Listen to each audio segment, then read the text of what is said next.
नमस्कार, news brief देख रहे हैं आप सब और मैं हूं आपके साथ रूपाली शर्मा। तो चलिए बुलेटिन की शुरुआत करेंगे। नेशनल कॉन्फ्रेंस एससी सेन द्वारा जम्मू में एक दिवसीय सम्मेलन का आयोजन किया गया, जिसमें पार्टी के अध्यक्ष और पूर्व मुख्यमंत्री डॉक्टर फारूक अब्दुल्ला भी शामिल हुए।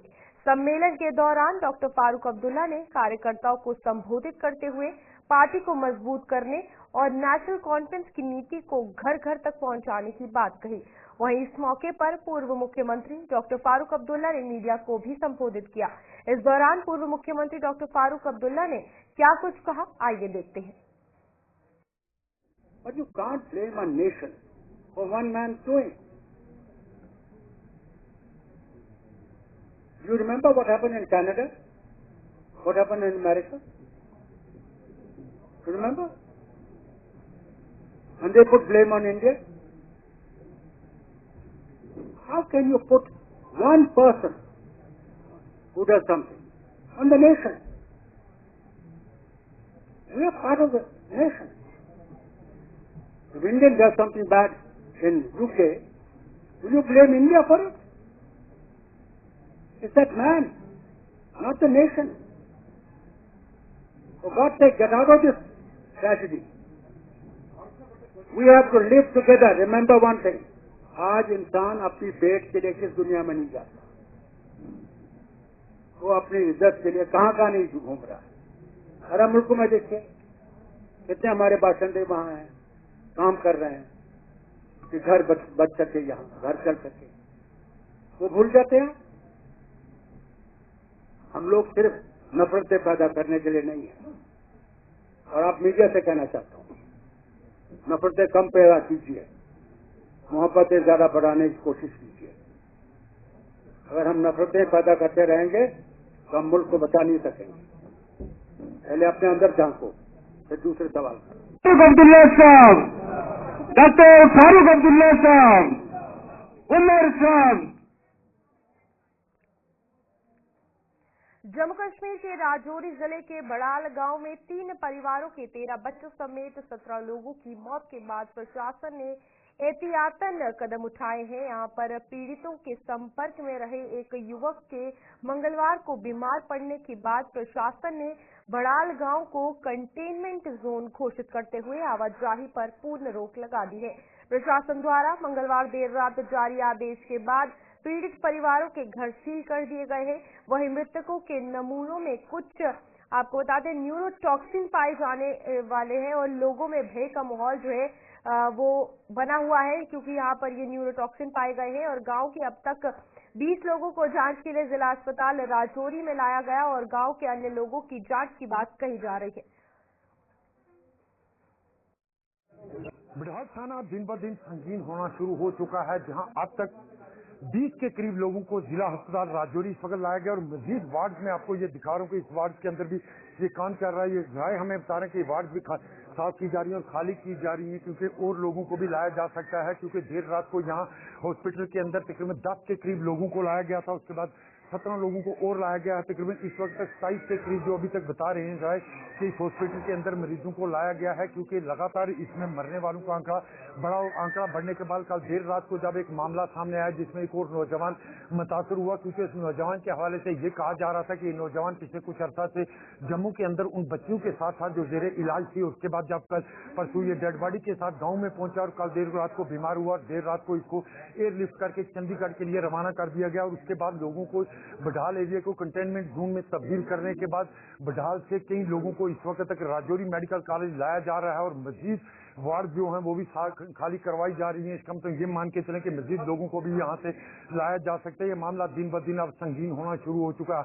हालांकि जो लोग यहाँ लाए गए, पहले ये खबर सामने आई थी कि इसमें इनके क्लोज रिश्तेदार हैं जिन लोगों ने अपनी जानें गंवाई, मगर अब जिस तरह लोग लाए जा रहे हैं इसमें जरा हमें ये भी अब बता रहे हैं कि गाँव के दिगर लोगों को भी कुछ लोगों को लाया जा रहा है और ये भी बताया जा रहा है कि इन लोगों में भी कुछ लोग बीमार पाए गए हैं, मगर उसके बावजूद इन लोगों को यहाँ लाया गया और मजीद वार्डें खाली कर रहे हैं। और ये मामला दिन ब दिन संगीन और होता जा रहा है, जहां अब तक 17 लोगों ने अपनी जानें गंवाई हैं और एक देर रात को एक नौजवान को एयरलिफ्ट करके चंडीगढ़ के लिए भेज दिया गया और कई लोगों को इस वक्त राजौरी मेडिकल कॉलेज लाया गया। वहीं बडालपुरे को कंटेनमेंट जोन बनाकर आने जाने पर तमाम लोगों के पाबंदी आयद कर दी गई है। खाने पीने की अशिया के साथ दिगर तमाम जो चीजें हैं वो इंतजामिया की तरफ से फराहम की जा रही हैं, मगर ये मामला अब संगीन होना शुरू हो चुका है। हालांकि थोड़ी देर पहले ही प्रिंसिपल मेडिकल कॉलेज राजौरी की तरफ से कहा गया है कि इस इलाके में किसी तरह का कोई इन्फेक्शन नहीं है। बार बार ये बात जरूर कही जा रही है कि इस इलाके में किसी तरह का कोई इन्फेक्शन या कोई वायरस नहीं है, मगर उसके बावजूद भी ये मामले थमने का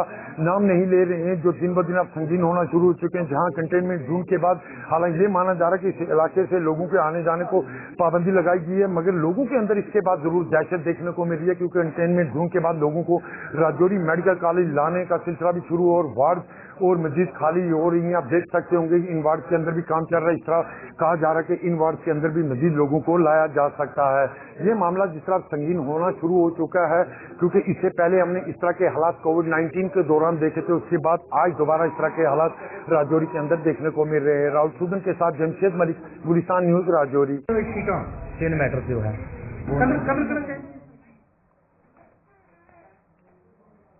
गणतंत्र दिवस के मद्देनजर जम्मू में सुरक्षा चाक चौबंद कर दी है। जम्मू के इंदिरा चौक पर पुलिस द्वारा नाका लगाकर हर आवाजाही करने वाले वाहन को चेक किया जा रहा है। इस दौरान एसपी नॉर्थ विवेक शेखर मौके पर पहुंचे और सुरक्षा का जायजा लिया। उन्होंने लोगों से अपील करते हुए कहा कि जहां भी कोई लावारिस चीज मिलती है तो तुरंत पुलिस को सूचित करे ताकि कोई घटना न घटे। हमारी तरफ से यही कोशिश रहती है कि नाके हर समय अलर्ट रहें। मैं यहाँ पे आया, थोड़ा सा मैंने देखा तो यहाँ पे खड़ा हूँ थोड़ा समझाने के लिए भी। तो आप देख सकते हैं कि नाका अपनी जगह चल रहा है। 26 जनवरी की सबको महत्व पता है।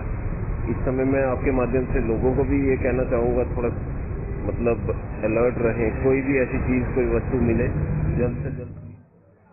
बेटी बचाओ बेटी पढ़ाओ अभियान के 10 साल पूरे होने पर जिला प्रशासन रियासी और समाज कल्याण विभाग द्वारा स्कूटी रैली का आयोजन किया गया। डीसी निधि मलिक ने जिला समाज कल्याण अधिकारी सचिन शर्मा सहित अन्य अधिकारियों के साथ हरी झंडी दिखाकर रैली को रवाना किया। ये रैली मिनी सचिवालय से शुरू होकर नगर के विभिन्न स्थानों से होते हुए general Zorawar Singh memorial degree college में जाकर संपन्न हुई। रैली में शामिल महिला चालकों ने अपने हाथों में अलग अलग बैनर ले बेटी बचाने और बेटी पढ़ाने के प्रति लोगों को जागरूक किया। रैली शुरू होने से पहले रैली में शामिल लोगों ने बेटी बचाने और भ्रूण हत्या रोकने की शपथ ली।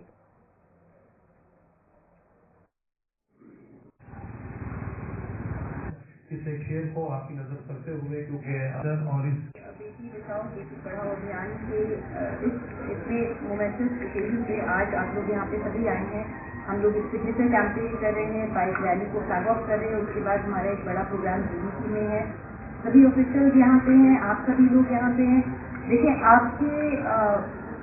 आपके सहयोग के बिना तो ये कैंपेन कुछ भी नहीं है। हम लोग as officials we can only start, हम सिर्फ शुरुआत कर सकते हैं। उस कैंपेन को सक्सेसफुल बनाने के लिए तो यहाँ आप सभी लोग, रियासी की सभी माताएं, बहनें, सभी बच्चियाँ, उनका सहयोग लगेगा। कहते हैं ना कि अगर आप किसी एक आदमी को पढ़ाते हैं तो आप किसी को पढ़ाते हैं, पर अगर किसी लेडी को, किसी औरत को, किसी बच्ची को आप पढ़ाते हैं, आप पूरी जनरेशन को, वो अपने पूरे परिवार को आगे लेके जाती है, पूरी जनरेशन को आगे लेके जाती है। तो हमें सिर्फ बेटियों को बचाना ही नहीं है, उनको पढ़ाना भी है और हमें ये इंश्योर करना है कि बेटियां कभी भी खुद को किसी भी चीज बेटों से कम ना। आज आप जैसे जानते हैं बेटी बचाओ बेटी पढ़ाओ स्कीम जो है उसके हम 10 साल आज पूरे हो रहे हैं 22 जनवरी 2025 को। ये स्कीम जो है वो 22 जनवरी 2015 में ही पानीपत हरियाणा से स्टार्ट की गई थी और आज हम इसका एक उत्सव की तरह इसको मना रहे हैं पूरे जिला रियासी में, पूरे भारतवर्ष में ऑल्सो। और ministry of women and child development का भी ये एक इनिशिएटिव है और आज ये वेबकास्ट भी हो रहा है भारत के पूरे टेलीविजन से और ये लाइव देखा जाएगा। जिला रियासी में जैसे आपने देखा कि डिस्ट्रिक्ट एडमिनिस्ट्रेशन और डीसी मैम जो है वो भी यहाँ पे इसमें शिरकत किया था। हमने इस प्रोग्राम के तहत जो है वो डीसी ऑफिस से हमने एक सिग्नेचर कैंपेन स्टार्ट किया और एक ऑल फीमेल नारी शक्ति हमने एक बाइक रैली स्टार्ट की जो कि गवर्नमेंट डिग्री कॉलेज रियासी में कंप्लीट हुई है। यहाँ पे हमारे कल्चरल इवेंट्स भी चल रहे हैं। मेन मकसद इस त्योहार को, इस थीम को, इस इनिशिएटिव को सेलिब्रेट करने का यही है कि हम बच्चियों को और जितने भी विमेन हैं उनको एम्पावर कर पाएं, बोथ फाइनेंशियली और एज वेल सोशली। क्योंकि कहा जाता है कि अगर हम एक नारी को सशक्त करेंगे तो फैमिली ही नहीं बल्कि पूरी समाज और पूरा देश जो है वो सशक्त होगा। प्रभु श्री राम जी की अयोध्या में प्राण प्रतिष्ठा के 1 साल होने पर देश के साथ साथ जम्मू में भी लोगों में भारी उत्साह नजर आ रहा है। झंडों से जम्मू के तमाम बाजारों में दुकानें सजी हुई हैं और लोग अपनी छतों पर इन झंडों को लगाने के लिए जमकर खरीदारी कर रहे हैं। दुकानदारों को काफी उम्मीद है कि पिछली बार के मुकाबले में इस बार ज्यादा झंडे बिकेंगे। दुकानदारों के अनुसार पिछले साल प्राण प्रतिष्ठा पर जितने झंडे बिके थे, प्राण प्रतिष्ठा की पहली वर्षगांठ पर डबल झंडे उनके द्वारा मंगवाए गए हैं।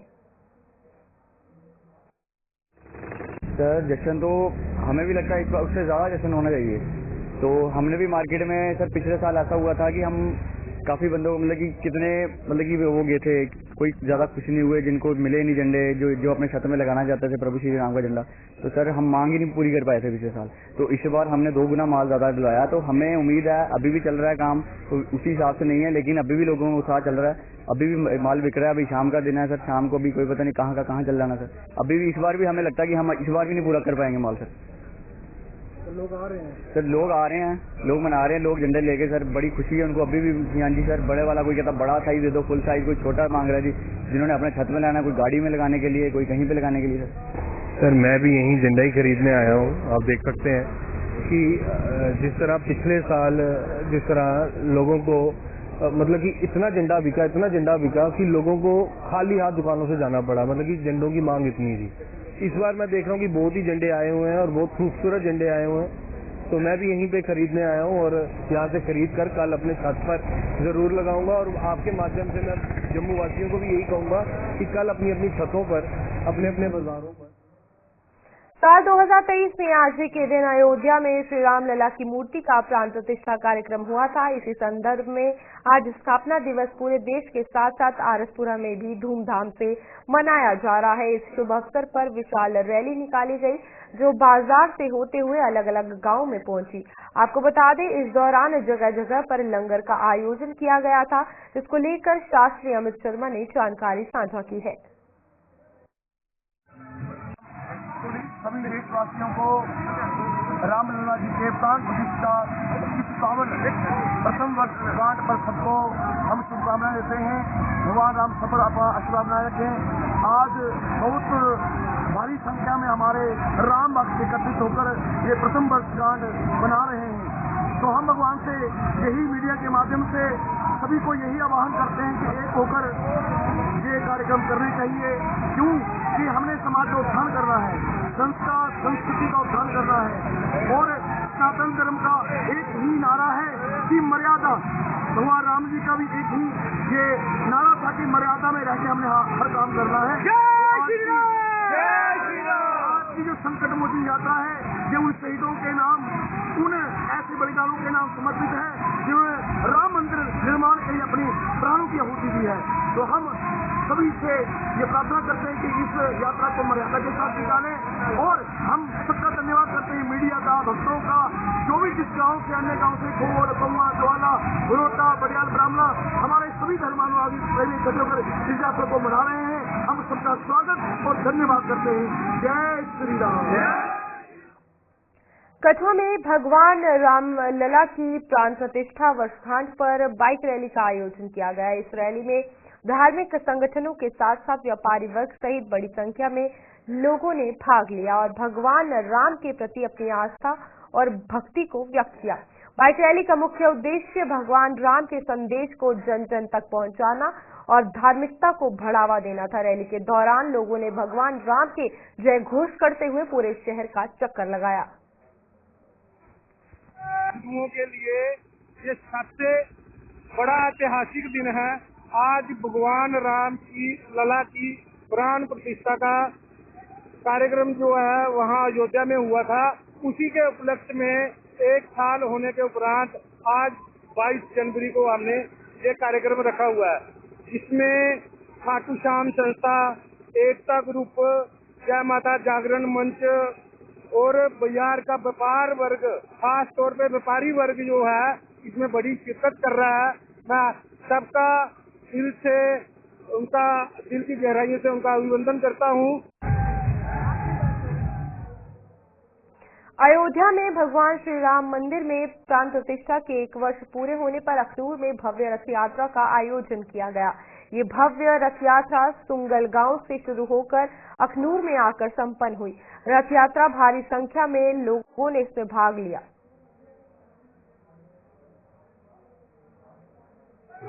राम दुनिया तो सारे जानते हो कि 22 जनवरी 2024 की भगवान राम का जो अयोध्या भव्य राम मंदिर जो बनया वो प्रवान प्रतिष्ठा जी 22 जनवरी 2024 की ही उपलक्ष्य पर 1 साल जो पूरा होने के बाद अज अपने ग्रां च सुंगल ग्राम बाकी डिजाइनिंग जितने सारे ग्रां उस वास्ते भव्य यात्रा के रूप में अखनूर फोरा चौक पासा सिद्ध ही रामा पैलेस खत्म करना।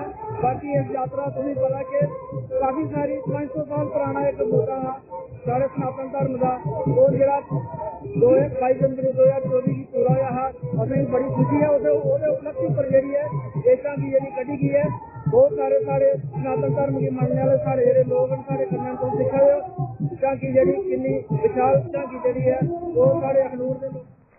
सौर ऊर्जा को बढ़ावा देने के मकसद से प्रधानमंत्री नरेंद्र मोदी ने 15 फरवरी 2024 को पीएम सूर्य घर मुफ्त बिजली योजना की शुरुआत की थी।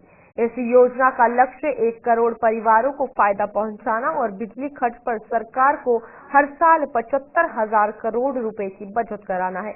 इस योजना के प्रति लोगों को जागरूक करने के लिए जेपीडीसीएल द्वारा जम्मू के गंग्याल में जागरूकता कार्यक्रम का आयोजन किया गया, जिसमें पूर्व डिप्टी मेयर बलदेव सिंह बलोरिया भी शामिल हुए। जागरूकता कार्यक्रम के दौरान लोगों को इस योजना की विस्तार से जानकारी दी गई। इस अवसर पर पूर्व मेयर ने कहा कि ये योजना लोगों के लिए बहुत लाभदायक सिद्ध हो रही है। उन्होंने लोगों से इस योजना का लाभ लेने और अपने बिजली के बिल कम करने की बात कही है। आज गंग्याल बाबलाना एरिया में शिवम रिजॉर्ट में बिजली विभाग द्वारा एक मेला लगाया गया है, जो देश के प्रधानमंत्री नरेंद्र भाई मोदी जी की बड़ी लोकप्रिय स्कीम है, पीएम सूर्य घर मुफ्त बिजली योजना। हर आदमी चाहता है कि मेरा बिल कम हो, बिजली की मुफ्त बिजली की बात भी चलती है, लेकिन प्रधानमंत्री जी ने एक बहुत अच्छी योजना लगाई है जो बड़ी लाभकारी भी है और बहुत सारे लोगों ने इसका बेनिफिट लिया भी है। जब उनसे बात होती है तो वो चर्चा में कहते हैं कि हमें इस स्कीम को पहले इसका अडॉप्ट कर लेना चाहिए था। तो उसके आज एक अवेयरनेस कैंप था, बहुत सारे लोगों ने जहाँ पे आके समझा भी है, बहुत सारे लोगों ने जहाँ पे आके इसको अपने नाम को रजिस्टर भी करवाया है कि मुझे घर में लगाना है।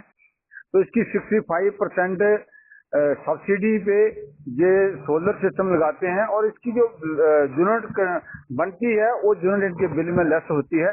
बहुत सारे लोगों का जीरो बिल भी आ रहा है। तो मैं जम्मू के लोगों को सबसे कहना चाहता हूँ कि आप लोग भी इस योजना का लाभ लीजिए, क्योंकि ये लिमिटेड है, ये नहीं है कि हर समय हर आदमी के लिए चलती रहेगी। सिर्फ पूरे देश में 1 करोड़ लोगों को ये योजना का लाभ मिलेगा। जब इसका ऐसा भी हो सकता है कि जब पूरे हो जाए तो उसका सब्सिडी ना मिले, अपने पैसों से लगाना पड़े। तो मैं इस योजना का लाभ लेने के लिए सभी लोगों को आह्वान करता हूं कि आप लोग आगे आइए।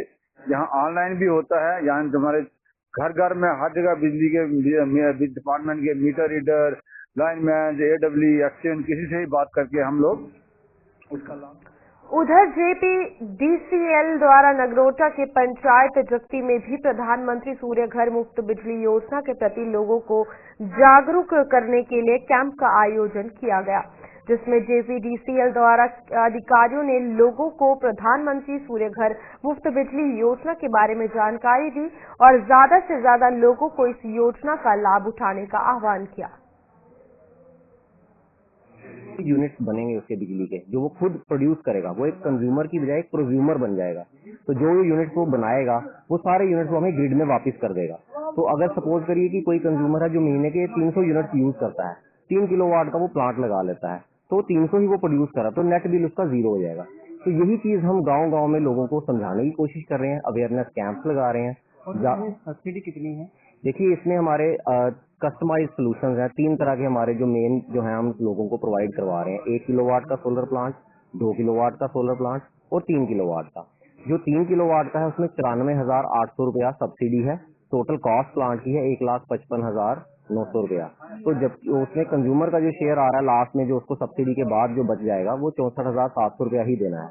जो कि लगभग 3 साल में पूरे का पूरा रिकवर हो जाएगा। उसके बाद वो प्लांट बिल्कुल फ्री हो जाएगा। आप अपने घर के छत पे ये सोलर रूफटॉप लगाइए, आपको बिजली की बचत हो जाएगी। इसमें आपका बिल बिल्कुल कम हो जाता है, क्योंकि जो भी बिजली आपके यहाँ से जनरेट हो जाती है वो सीधे ग्रिड को चली जाती है और आपकी वही उसी का हिसाब से आपकी बिजली ये बिल कम हो जाएगा। ये सर कितनी सब्सिडी है इसमें, थोड़ा सा लोगों को? इसमें सर 3 किलोवाट तक का स्लैब रखा है उन्होंने मैक्सिमम। 3 किलोवाट की सब्सिडी में आपका टोटल कॉस्ट बनता है 1,60,000 और उसमें 94,800 रुपीज आपका सब्सिडी अमाउंट वापस आ जाएगा। और बाकी और इसमें बैंक लोन भी देता है 7% पे। इसमें कोई एक्स्ट्रा कुछ चार्जेस नहीं है। इसमें आपको सिर्फ आपका पैन कार्ड, आधार कार्ड और फोटोग्राफ लगेंगे। इसमें आपको कोई गारंटर वगैरह की जरूरत नहीं पड़ेगी। और इंस्टॉलमेंट किसकी तरफ से होगा? इंस्टॉलमेंट जो जैसे भी आपकी जब सब्सिडी अमाउंट आपके वापस आ जाएगी वो बैंक को वापस चली जाएगी। और बाकी जो 64,000 का उसका आपका इंस्टॉलमेंट बनेंगे 7 साल के अंदर। जम्मू के जीवल चौक में कल गोली का शिकार हुए सुमित जंडियाल का शव पोस्टमार्टम के बाद उनके परिजनों को सौंप दिया गया। इस अवसर पर परिजनों ने पुलिस के गैंगवॉर के दावे को खारिज किया है। उनके मुताबिक गटारू नाम का कोई गैंग नहीं है और ना ही सुमित किसी से कोई धमकी जो है वो सुमित को मिली थी। ये कोई सुना अभी तक कोई गटारू का, जहाँ कोई सुमित जंडियाल जो गटारू हमारा घर का नाम है गटारू, कोई सुना अभी तक कोई गटारू ने ऐसा किया? कोई आप मीडिया ने सुना किसी ने कि हुआ कोई ऐसा हुआ? मतलब पुलिस ने बोल दिया। कल डीआईजी साहब, हाँ कल डीआईजी साहब बोल रहे थे कि वो नॉर्मल है। एक मर्डर, गोलियां और शरेआम इतना बिजी चौक, इतने बिजी चौक में गोलियां ये नॉर्मल हो गया। मतलब उसमें हाई टाइट होती है, जनवरी बिल्कुल पास है, बिल्कुल हम चाहते हैं ये बात है उसको हमारे लिए नहीं चाहिए, ये हमारे लिए नहीं है, ये पूरे समाज के लिए, पूरे जम्मू वासी के लिए, बल्कि पूरे देश के लिए क्लियर हो गया है कि वो मौके पे ही मौत हो गई थी उनको बड़ी बुरी तरीका से पूरा। शिवसेना यूबीटी जम्मू कश्मीर इकाई ने गत दिवस दिन दिहाड़े जम्मू शहर के बीचों बीच हुए हत्याकांड को लेकर सुरक्षा व्यवस्था पर सवाल उठाए हैं। इस घटना को लेकर शिवसेना यूबीटी जम्मू में एक प्रेस कॉन्फ्रेंस की और पुलिस पर जमकर निशाना साधा। शिवसेना यूबीटी के प्रदेश अध्यक्ष मनीष साहनी ने कहा कि गणतंत्र दिवस समारोह स्थल और थाना से थोड़ी दूरी पर अपराधी इतनी बड़ी घटना को अंजाम देकर फरार हो जाते हैं और पुलिस को पता तक नहीं चलता। उन्होंने कहा कि मंदिरों के शहर जम्मू में गैंगवॉर, आपराधिक घटनाओं में नशे का अवैध कारोबार चुनौती बनता जा रहा है। जम्मू का आम आदमी आज दहशत के साए में है, लेकिन पुलिस अपराध को रोकने में अब तक असफल साबित हुई है। देखिए, मंदिरों का शहर कहा जाता था जम्मू को, आज ये मंदिरों का शहर जो है पहले नशे तस्करी का अड्डा बना, अपराध का अड्डा बन चुका है। रोजाना हमें चोरी की, अपराध की घटनाएं जो है देखने को, सुनने को मिलती हैं। जो आज का जो है यहाँ पर जो लिंक रोड बनाया गया है तो वहाँ पर भी रोजाना जो है लूटपाट की घटनाएं सुनने को मिलती हैं। और पिछले कुछ दिनों में, ये 2025 के अगर मात्र 20 दिन अभी तक बीते हैं जनवरी माह के, उस 20 दिनों में भी आपने देखा है कि गैंगवार को लेकर भी जो है 2 गोलीकांड जो है जम्मू के अंदर घट चुके हैं। कि कल भी जो है एक गोलीकांड हुआ और पुलिस द्वारा जबकि दावा किया जा रहा है 3 लेयर सुरक्षा का, कि 3 टायर सुरक्षा है, पूरी तरह से पुलिस प्रशासन जो है सतर्क है, कोई परिंदा भी जो है यहाँ पर नहीं मार सकता। उसके बावजूद भी कल दिन दिहाड़े सरेआम और नवाबाबाद पुलिस स्टेशन से मात्र कुछ गज की दूरी पर, गणतंत्रता दिवस समारोह स्थल से कुछ गज की दूरी पर जो है सरेआम वहाँ पर जो है गोलीकांड देखने को मिलता है। और ओपी आते हैं, धड़ाधड़ गोलियां बरसाते हैं और उसके बाद बड़े आराम से जो है वहाँ से फरार हो जाते हैं। पुलिस उनको जो है कैद करने के अंदर भी, उन तक पहुँचने में भी अभी तक जो है वो पूरी तरह से नाकाम था। चलिए, अभी के लिए इस बुलेटिन में इतना ही। खबरों का सिलसिला जारी रहेगा। आप देखते रहिए गुलिस्तान न्यूज।